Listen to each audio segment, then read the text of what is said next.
దేశంలో 1,00,00,000 ఎకరాల మాగాణమని చెప్పి ప్రగల్భాలు పలికిన ముఖ్యమంత్రి ఎద్దేడిచిన వ్యవసాయం బాగుపడదని, రైతు ఏడిచిన రాజ్యం బాగుపడదని ఉద్యమ సమయంలో చెప్పిన ముఖ్యమంత్రి కళ్ళ ముందే అనేక గ్రామాల్లో, అనేక జిల్లాలలో రైతులు ఇవాళ ఆత్మహత్యలు చేసుకునే పరిస్థితికి కారణమైందని చెప్పి మెదక్ జిల్లాలో ఉన్న ఒక రైతు బాజాప్తా ఉత్తరం రాసి చనిపోవడం జరిగింది. నేను దేశంలోనే ఎవరి లేని పద్ధతిలో రైతు బంధు ఇస్తున్నా, 24 గంటల ఉచిత కరెంట్ ఇస్తున్నా, పాలమూరు రంగారెడ్డి కాళేశ్వరం ప్రాజెక్టు నిర్మించి పంట పొలాలకు రూపాయి ఖర్చులకు నీళ్ళు ఇస్తున్నా అని చెప్పినటువంటి ముఖ్యమంత్రి, దేశంలోనే ధనిక రైతు తెలంగాణ రాష్ట్రంలో ఉంటాడని చెప్పినటువంటి ముఖ్యమంత్రి ఇవాళ దానికి విరుద్ధంగా ఇవాళ దేశంలోనే ఏ ధాన్యం పండియాలో తెలియక అయోమయంలో కొట్టుమిట్టాడుతూ ఆత్మహత్యలు చేసుకున్న రైతులు ఇవాళ తెలంగాణ రాష్ట్రంలో. దీనికి అంతటికీ కారణం అన్నీ నాకే తెలుసు అని చెప్పి ఒక చక్రవర్తిలాగా, ఒక రాజులాగా, ఆయనకు మంత్రులు అంటే కేర్ ఉండదు, ఎమ్మెల్యేలు ఎంపీలన్నా కేర్ ఉండదు. చివరికి వారు నిర్మించిన రైతు వేదికలు ఏవైతున్నాయో, ఏ పంట పండియాలి, ఏ పంట ఎక్కడికి ఎక్స్పోర్ట్ అవుతుంది, ఏ పంట పండితే రైతు బాగుపడతారు అని చెప్పి నిర్మించినటువంటి రైతు వేదికలలో వ్యవసాయ అధికారులతో కానీ, శాస్త్రవేత్తలతో కానీ, అనుభవం కలిగిన రైతాంగంతో మాట్లాడిన పాపన పోలే. ఇవాళ 4 ఏళ్ళ నుంచి రైతుల జీవితాలతో చెలగాటమాడుతున్న వ్యక్తి కేసీఆర్. ఒకసారేమో మీరు పత్తి వేయండి, వరి తక్కువ చేయమని చెప్పిండు. ప్రజలు నమ్మి అట్లే చేశాడు. మళ్ళీ ఒక సంవత్సరం మీరు సన్నవడ్లు వేయండి, దొడ్డు వడ్లు వేయకండి, సన్నవడ్లను కొనిపించే బాధ్యత నాదే అని చెప్పిండు. రైతులు నమ్మి సన్నవడ్లు కూడా వేసాడు. 5 పైసల బిల్ల లాభం రాలే.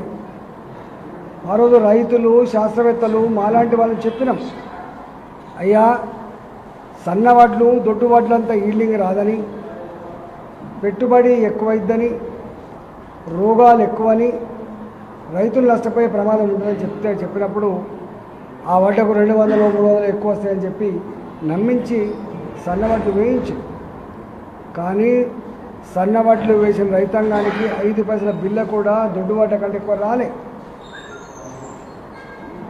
ఒక సంవత్సరమేమో మక్కలు వేద్దని చెప్పి హుకుం జారీ చేసింది, మక్కలు వేలే. ఇవాళ పరిస్థితి ఏంది?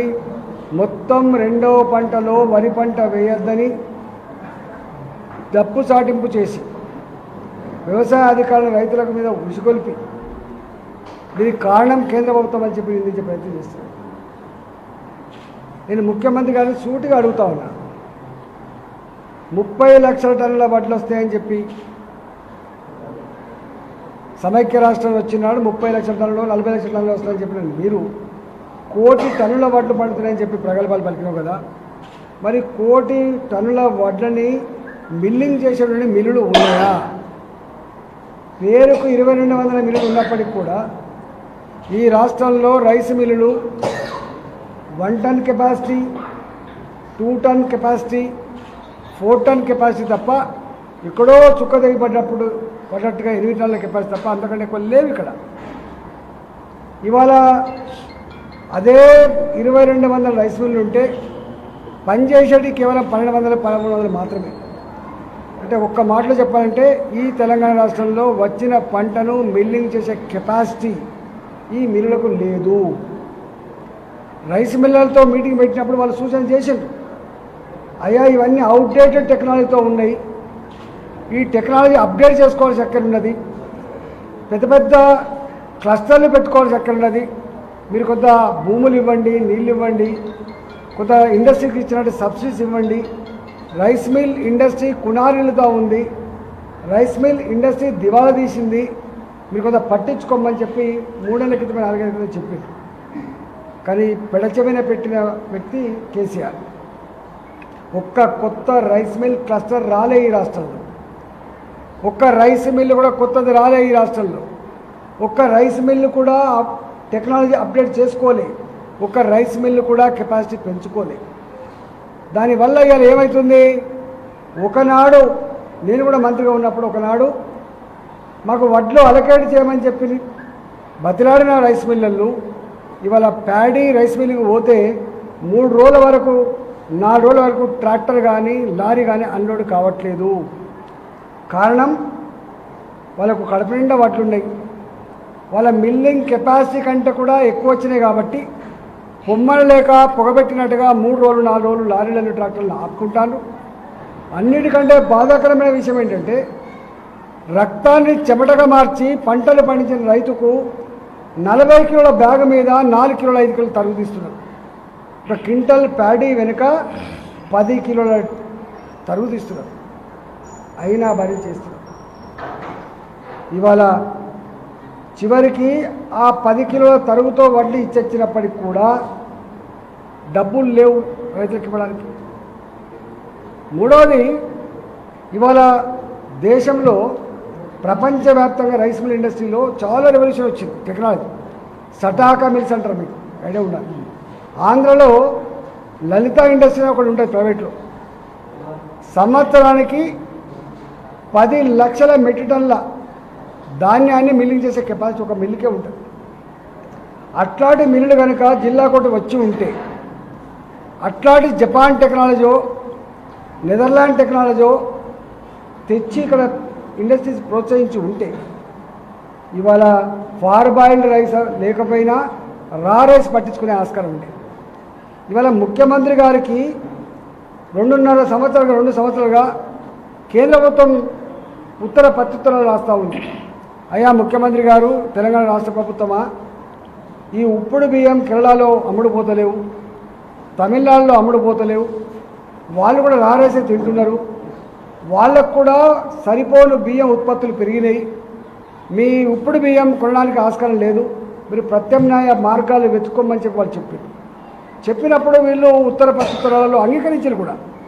మరి అంగీకరించిన ముఖ్యమంత్రి రెండో పంటలో వచ్చే బియ్యాన్ని రా రైస్గా మార్చడం కోసం ఇప్పటి టెక్నాలజీ ప్రకారంగా మిల్లులు ఏర్పాటు చేసి ఉండే పరిస్థితి వచ్చేది కాదు. ఇవాళ నిమ్మకు నీరెత్తినట్టుగా ఉండి రోమ్ నగరం తగలబడుతుంటే పిల్లలు వాయించినట్టుగా చక్రవర్తి నెత్తి మీద పడుతు 1 కోటి టన్నుల ధాన్యం వస్తుందని తెలిసి కూడా ఎండాకాలంలో పంట ఇప్పటి టెక్నాలజీలో పారుబాయిలు మాత్రమే అయితే రా రైస్ కావని, ఒకవేళ రా రైస్ అయితే కూడా ఎట్లా ట్యాకిల్ చేయనో చేయలేక ఈ పని చేశాం. ఇప్పటికైనా ముఖ్యమంత్రి నేను ఒకటే కోరుతున్నా, రెండో పంటలో కూడా రా రైస్ కనుక తీస్తే నూకలు అయితే అని చెప్పి అంటున్నాం. అవుతుండొచ్చు, ఇంకో 5% నూకలు ఎక్కువ, 10% అవుతుండొచ్చు. దాన్ని ట్యాకిల్ చేయడం పెద్ద సమస్య కాదు. వాస్తవం నూకలంటే 0 వాల్యూ కాదు అది. నూకలకి బియ్యానికి మధ్య తేడా 6 నుంచి 10 రూపాయలు ఉంటుంది. బియ్యం కాస్ట్ 26 రూపాయలు పడితే నూకల కాస్ట్ 17 రూపాయలు 18 రూపాయలు ఉంటుంది. ఒక 10 రూపాయలు తేడా ఉంటుంది కావచ్చు. ఒకవేళ ఇప్పుడు ఫార్బాయిల్డ్ కాకుండా రా రైస్ మిల్లులో కనుక ఈ బియ్యం తీస్తే ఇంకొక 5 కిలోలో 6 కిలోలో 7 కిలోలో ఎక్కువ నూకలు అయితే కావచ్చు. ఆ డిఫరెన్స్ ఆఫ్ అమౌంట్ 10 కిలోలు వచ్చినప్పటికి కూడా, 10 కిలోల నూకలు ఎక్స్ట్రా వచ్చినప్పటికి కూడా 10 కిలోలకు 8 రూపాయలు చొప్పున 10 రూపాయలు చొప్పున తేడా ఉంటే 100 రూపాయలు మాత్రమే. ఒక 100 రూపాయలు అదనంగా రాష్ట్ర ప్రభుత్వం ఖర్చు పెట్టలేదా? ఒక 200 కోట్లు 300 కోట్లు 15,000 కోట్ల రూపాయల రైతు బంధు ఇచ్చిన ఈ ప్రభుత్వం, 1,000 కోట్ల రూపాయల కరెంటు సబ్సిడీ ఇస్తానని చెప్పిన ఈ ప్రభుత్వం ఎందుకు రైతాంగాన్ని ఎండాకాలంలో మీరు వరి వేయకండి, వరి వేస్తే మేము తీసుకోమని చెప్పి ఐకేపీసీలను బంద్ చేస్తామని చెప్పి హుకుం జారీ చేసే అధికారం నీకు లేదు. నేను సూటిగా ముఖ్యమంత్రిగా కూడా అడుగుతున్నా, కేంద్ర ప్రభుత్వం చేస్తుందనే, కేంద్ర ప్రభుత్వం ఉన్నదనే ఆరోగ్యశ్రీ పెట్టావా? కేంద్ర ప్రభుత్వం ఉన్నదనే కళ్యాణ లక్ష్మి పెట్టావా? కేంద్ర ప్రభుత్వం ఇస్తుందనే రైతు రుణమాఫీ ప్రకటించినవా? కేంద్ర ప్రభుత్వం ఇస్తుందనే రైతు బంధు ప్రకటించినవా? కేంద్ర ప్రభుత్వం ఇస్తుందని దళిత బంధు పెట్టినవా? నువ్వు ఎన్నిసార్లు చెప్పిన ప్రగల్భాలు పలికినావు? నా రాష్ట్ర ప్రజానీకం మీద నాకున్న శ్రద్ధ, నాకున్న కన్సర్న్ ఢిల్లీ ప్రభుత్వాలకు ఉండదు. నా రాష్ట్రాన్ని నేను గొప్పగా మార్చుకున్నా అని చెప్పిన ముఖ్యమంత్రి మరి రైతుల విషయంలో కేవలం 100 కోట్ల రూపాయల ఈ డిఫరెన్స్ ఆఫ్ దాంట్లో ఎందుకు ముందుకు రావట్లేదు? ఎందుకు ఈ సమస్య పరిష్కరిస్తలేవు? ఎందుకు రైతుల కళ్ళలో నీళ్లు చూస్తున్నావు? ఎందులో రైతుల శవాలు కళ్ళ చూస్తున్నావు? మీకు చెప్పాలి. నీవు అనుకుంటున్నావు కేంద్ర ప్రభుత్వం మీద నెపం నెట్టి తప్పించుకోవాలని చెప్పి చూస్తున్నావు. కానీ రైతాంగానికి అంతా కూడా అర్థమైపోయింది, కేసీఆర్ చెప్తున్నవన్నీ కూడా మోసపు మాటలు. కేసీఆర్కు రైతాంగం మీద ప్రేమ లేదు, కేసీఆర్ తెలంగాణ ప్రజానికం మీద ప్రేమ లేదు. ఫామ్ హౌస్లో ప్రగతి భవన్లో కూర్చొని తన సొంత పనులు చేసుకోవడం తప్ప ఇంకొట్లేదు. ఇవాళ నేను ఒకటే ముఖ్యమంత్రిగా కోరుతా ఉన్నా, మాలాంటి వాళ్ళ మీద విమర్శలు బంద్ చేసి, మాలాంటి వాళ్ళ మీద మీ వాళ్ళతోటి దాడులు బంద్ చేయించి, ఇవాళ మీరు చేయాల్సిన పని ఇప్పటికైనా చెంపలేసుకొని సోయి తెచ్చుకొని ఈ తెలంగాణ రాష్ట్రంలో ఈ ఎంత పంట పండుతూ ఉంది, దానికి సరిపడా మిల్లులు ఎన్ని కావాలి, దానికి ఏం సబ్సిడీ ఇవ్వాలి, ఇట్లా ప్రోత్సహించాలి, వెంటనే చేయమని చెప్పి డిమాండ్ చేస్తున్నాం. నెంబర్ 1. నెంబర్ 2, అప్పటి వరకు వచ్చేటువంటి నష్టం అయితే ఉందో లోకల్ ధర వచ్చే నష్టాన్ని మీరు కంపన్సేట్ చేసి వడ్లను కొనాలని చెప్పి నేను డిమాండ్ చేస్తాను. లేకపోతే నీకు పుట్టగతలు ఉండవు. ఎవరైతే నేను ప్రేమించి గౌరవించి నేను అధికారం తెచ్చుకుంటే మా జీవితాలు గొప్పగా ఉండని చెప్పి భావించిందో అదే ప్రజానికం రేపు నిన్ను కర్రు కాల్చి వాత పెట్టి నీవు వద్దనే పరిస్థితికి వచ్చింది. ఇప్పటికే అనేక రకాల సర్వే సంస్థలు చెప్తా ఉన్నాయి, దేశంలోనే అత్యంత ఇన్ఎఫెక్టివ్ ముఖ్యమంత్రి, అత్యంత దౌర్భాగ్య పరిస్థితుల్లో పరిపాలిస్తున్న ముఖ్యమంత్రి కేసీఆర్ అని చెప్పి వస్తాం. నిన్న మొన్న కూడా సర్వేలు వచ్చినాయి, 75% ప్రజానికం కేసీఆర్ పరిపాలన బాగా లేదని, కేసీఆర్ మాకు వద్దని, కేసీఆర్ మాటల మీద విశ్వాసం లేదని చెప్పి ఇలా మాట్లాడే పరిస్థితికి వచ్చిందంటే ఇవాళ దాన్ని ముఖం బాగా లేకపోతే అద్దం పాల్గొట్టినట్టుగా ప్రతిపక్షాల మీద విమర్శలు చేస్తున్నావు, కేంద్రం మీద విమర్శ చేసి తప్పించుకునే ప్రయత్నం చేస్తున్నావు తప్ప అసలు కారణం ఏందో నీకు తెలుసు, దాని ఎట్లా పరిష్కారం ఏందో నీకు తెలుసు, దాన్ని ఎట్లా చేయనో నిధులు కేటాయించుకొని చేయి తప్ప తప్పించుకునే ప్రయత్నం చేయొద్దు. తెలంగాణ రైతుల ఉసురు తగిలి తప్పకుండా నీ ప్రభుత్వం కూలిపోద్దని చెప్పి నేను హెచ్చరిస్తాను. హాయ్ ఫ్రెండ్స్, మా టుడే టుమారో యూట్యూబ్ ఛానల్ చూస్తున్నందుకు చాలా థ్యాంక్స్. మరిన్ని లేటెస్ట్ వీడియోస్ కోసం వెంటనే సబ్స్క్రైబ్ చేయండి.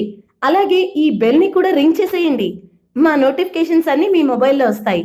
అలాగే మా వీడియోస్ మీకు నచ్చితే లైక్ చేయండి, షేర్ చేయండి, నచ్చకపోతే కామెంట్ చేయండి.